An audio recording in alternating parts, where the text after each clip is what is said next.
Hello, my spiritual friends, and welcome to today's live stream. I'm Cynthia Clark, your spiritual mentor and multi-dimensional palmist. And today we are going to be talking about soul families. And we're going to look at some different relationships that we have on a soul level. So every week, I like to talk about spirituality and topics that are going to assist you with your ascension and also just maximizing your own abundance potential because we are all in this realm together to not only create more abundance for ourselves, but to do it in a way that is in alignment with our soul, with our spiritual self, with our authentic self. And if we have that, then we can just be more joyful as we go through life. We can be more purposeful. And all of these things interact together and they play together. So, thank you so much for joining me. If you missed last week's live stream, I did talk about recalibrating your birth star. So, I took you through a process to do that. And next week, we are going to be releasing the shadow self. So, I'd like to take a look at some meditations that I've done regarding the soul family. Okay, so this is a message that I channeled, and I'm just going to share this with you. We've got this is a channeled message from my spirit guides. Okay, so they said soul families are other beings on earth, on the earth pathway with similar lessons, similar purposes, and similar vibrational resonances. They naturally develop as you move along through your lives on earth. Soul families usually consist of several thousand to several million souls, depending on the areas of growth being chosen. Some areas and situations are quite specific, so not very many will be a part of that soul family, while others are more commonly experienced. Therefore, several million souls may resonate with these circumstances. It is common to incarnate over and over with close members of your soul family, sometimes playing out the same relationships and sometimes not. It is carefully chosen before entering a new body and new life. Most of the important people in your life will have worked with you in prior lifetimes. Okay, so that is the message that I received about the soul families. And I've been working with soul level stuff for a very long time, and this actually does fall into the fingerprints. So there are certain patterns of fingerprints that can occur in the hands. We've got four basic types. We've got the loop, which looks like a wave pattern. It kind of comes up and back around. We've got a simple arch, okay, which looks like just a little tiny hill that goes up and back down. We've got a tented arch, which looks like a tent pole. It comes up and back down. And then we've got the whirl, which looks like a spiral galaxy or a bullseye pattern. So each of these represents a different soul category, or you can think of it like a soul lens as you go through life. And your fingerprints form 5 months before you're born and they never change. So they represent that soul imprint and what you came here to look through. Like, what lens do you look through as you go through life? So if you have a dominant fingerprint pattern, when we look at your 10 fingerprints, that is going to be showing you your roadmap to your soul family. Okay, so if you have 7 or more of the loop patterns, then you're going to fall into the category of love and closeness. And that means that you came here to Earth. It's the water element. It means that you're going to be tapped into the emotions and the feeling aspect of life. Okay, so people who have loop fingerprint patterns as their dominant fingerprint pattern are going to go through a wide range of feelings, and that's going to be their pathway. Okay, by the way, that one is the most common of the soul families. The second pattern that's the most common, about 25% falls into that whorl fingerprint, that circular pattern fingerprint.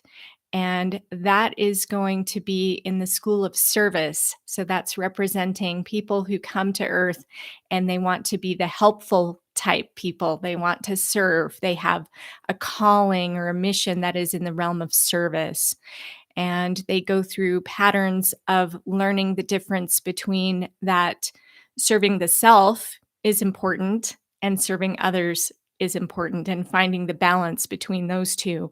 So people with a lot of whorls, and you just need to have 4 or more of the whorl fingerprints, sometimes 3 is enough, then that is going to be your soul pathway.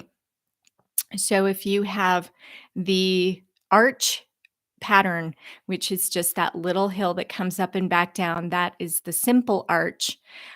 All you need to have on your set of 10 fingers is 2 of these patterns. And that is going to represent the school of peace, the school of inner peace. And so if you have that pathway or that lens that you're looking through, you're on a pathway of finding inner peace within yourself. You're looking through the lens of earth element. And so the earth element pattern is going to be finding it through the actions that they take in life.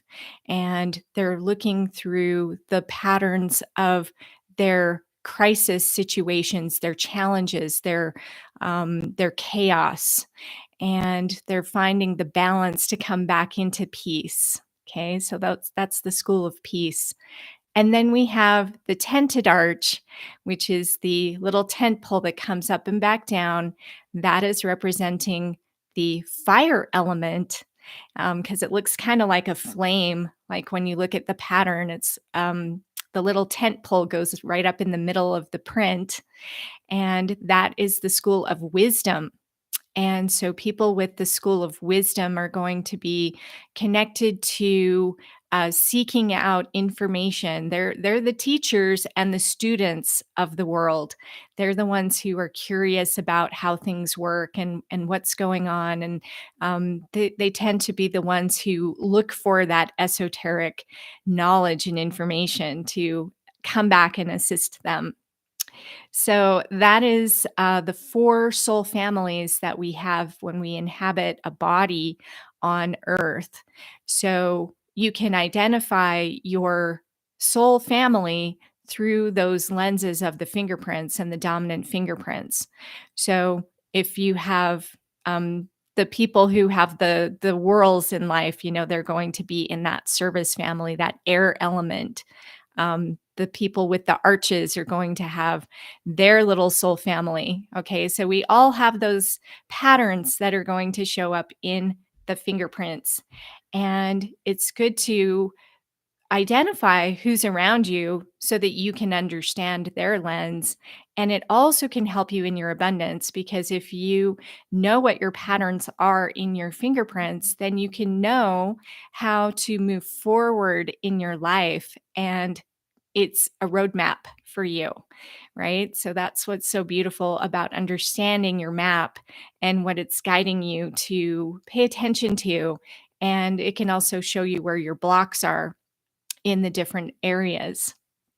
So, I also want to talk a little bit about the twin flames, because that is a common problem that people um, identify with. Like they're looking for their twin flame, they're looking for that partner, right? That deep connection partner, and that's something that they want. Okay, so this is what my spirit guides said about twin flames. So they said, we appreciate your curiosity and desire to learn. Twin flames are a single soul in two different bodies. As an infinite being of light, you have the choice to divide your own energy for the purpose of accelerated growth. Most souls do not choose to do this. The second body may be the same sex or different, and the timelines of birth and death are typically close to each other, but they are not exact. Before this path is chosen, the soul also decides if the twin will meet the other or not during the lifetime. Most choose to keep them separate, for there can be intense emotions that are hard to handle while in a body. It is also often chosen to have each twin work on completely separate pathways of growth to rebalance karma or have different experiences that are later brought back together in the crystal city. Only the most adventurous and bravest souls choose this option. This is why it is not common.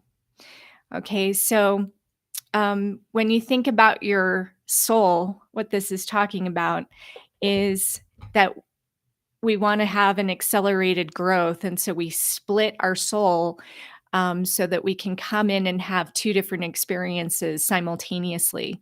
So you um, you can imagine, like, as an infinite being, this is totally possible because we have different ways to come into our experience. And it doesn't necessarily have to be just one timeline, right? We can have multiple timelines and we can have parallel existences.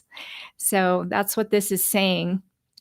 And it also says that there are ways to recognize a twin flame versus a soulmate or soul family relationship. So, number one is that you can have an instant recognition of knowing each other. Okay, so you're going to find familiarity in the pathway when you start to meet your soul family. You have a resonance with them, you'll feel a connection to them that is like a kindred connection.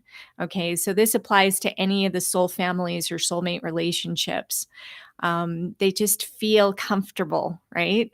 So, another thing is that you'll have a strong feeling of love. So, you're going to be like, oh my gosh, I love this person. I don't know why, but I have this strong feeling, this strong emotion of love. Okay, which makes sense, right? So you've probably heard of like that love at first sight kind of a thing. So you can think of that, but that can tie in with the soul families trying to come together. It's like a magnet, they're attracting each other, right? So, number three is a desire to assist the other, even to one's own sacrificing. So, for example, if you have this strong twin flame connection and you don't understand it and you can't explain it, but you just want to help this person no matter what, and it doesn't make sense, and you haven't known them and you just met them, and you're just like, what is up with this desire to just help them? So that could be that they are a twin flame or a soulmate relationship or a soul family connection. Number four, you have an energetic cord that pulls you toward them. So there will be this like magnet. Okay, you're going to feel this pull, this tug, and you won't be able to explain it. You're just going to feel it, right? So that is another indication that it's almost like you can't help yourself. Okay. And then number five is there is a desire to join pathways and be together. So you're going to have this really strong urge to be with that person or to join up with that person or to collaborate or cooperate with that person. And you're going to have this and it's not just the standard like I want to help you. It's going to be like an extra strong pull, an extra strong familiarity, an extra strong desire where you can't quite explain it. It just is, you know. So feel free to let me know in the chat, by the way, if you've had any of these connections or if you feel like you may have a twin flame That would be interesting to know. And if you've met them and what kind of relationship you're going to have. So typically, these relationships, especially if they're karmic, we could go through some difficulties, right? Not all relationships are going to be rosy and happy. They could relate to something that we're balancing karmically, and we need to go through. And maybe that's why we're being drawn to help someone, because we owe them something from a past life or a past connection, and we're balancing that karma out. So the universe is always guiding us in our pathway and trying to help us to grow and evolve on that soul level so that we can ascend. And if we follow this path and we pay attention to those signs from the universe, then we are able to move into a new level of abundance. Okay. So I would encourage you to never shy away from a soul calling or a soul pull, because there are reasons behind it, even if they end up being difficult. So the key is always in the learning. Like, what am I learning from this relationship? So, if you've got all those loop fingerprints and you're having an intense emotional reaction, there's a reason for that. And it's maybe to help you to learn something more about yourself. Okay. So, these are all things to take a look at. So anyway, I hope that makes sense to you. And also, like, just looking at your family, you choose your parents coming in, you choose your like where you're going to be born on this planet. You choose all of these things based upon what it is that you want to experience on a soul level and what kind of growth you want to experience. So there are no victims in this world. We all choose everything very carefully in the crystal city, which is where we go before we come to earth. So it was in my meditation, it was referring to the crystal city. So we have this place that we go to, well, where we prepare for our life coming into earth. And we connect with our soul family up there. We connect with all the people that we know and all the souls that we know. And it's a huge celebration when we go up to the crystal city. And then when we come into earth, we forget everything. We go through the veil of amnesia, we forget everything. And so we spend the rest of our life slowly and incrementally remembering who we are and what we're about. And we're tapping into that abundance energy as we grow and evolve. Okay, so today's message is really all about looking at the people in your life, right? This is the bottom line. Who are the people in your life right now? And what kind of connection do you have with them? Are they just an acquaintance? Is there a deeper connection that's more of a soul family connection that you can tap into? And that's where the real juice is, right? That's where the gem energy comes from when we can really connect on that soul level. So, and then what lessons are you learning? What are they showing you? What is the mirror reflecting back to you that you believe to be true about yourself? For example, if somebody is being mean to you, what is it about yourself that you feel like you need to have that punishment? It's usually a self-worth issue. You've got to build up your self-worth. That's one of the most common life lessons out there, is that you have to build up your own self-worth enough to create boundaries and sacred boundaries so that you no longer attract people like that who abuse you, who take advantage of you.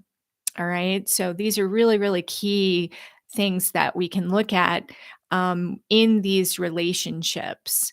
And on a collective level, right, we can go all the way up to like the world level, the collective level. What are we all learning right now that we need to tap into? And my spirit guides always tell me that we are learning to love. We are learning to be more loving. We are learning to evolve back into our cosmic heart consciousness. And that's what the ascension is all about. We're learning to be nicer to each other. We're learning to be more compassionate, more understanding. And when you get that soul perspective, you can be much more compassionate and much more understanding of others because you have that perspective. When we're not stuck in like our little blinders, right? We can tap into what is possible. And we're all one big community. We're all one big family here on earth. We're all living a third dimensional experience. And we're all moving into a fifth dimensional experience if we're ready, right? Which not everybody is and not everybody will be. They might be repeating their third density cycle for another great year. Okay, so that is a possibility. But if you're watching this video, then my guess is that you are ready to move into that next dimensional plane of existence and you are seeking ways to do that. Okay, so this is what this is all about. This is what ascension is all about. It's about learning these lessons and recognizing the higher truth that we're all one and we're all connected. And it doesn't matter what your religion is, it doesn't matter what your background is, it doesn't matter any of those things that are human constructs. We are all one, we are all connected, and we are all divine beings of light. Okay, every single one of us, no matter what it looks like, no matter what the mask is that the person is wearing. And yes, we don't always choose divine actions, right? Sometimes we choose things that are low vibration, like the abuse, like being mean, like being, caught in some sort of karmic pattern, anything that's not aligned with love. That's what we need to look at. It's like, where am I not aligned in love? So I hope that gives you something to think about and something. And I feel like, I want to connect with my soul family. And that's one of the reasons why I'm here doing this live stream and why I'm creating this YouTube channel to assist you because I want to connect with you on a deeper level. And that is one of my missions in life. I don't have to be doing this, right? I could just go about my day and just do my own thing and just, wander through unconscious. But that isn't what I'm about. What I'm about is that I want to help you dial in who you are.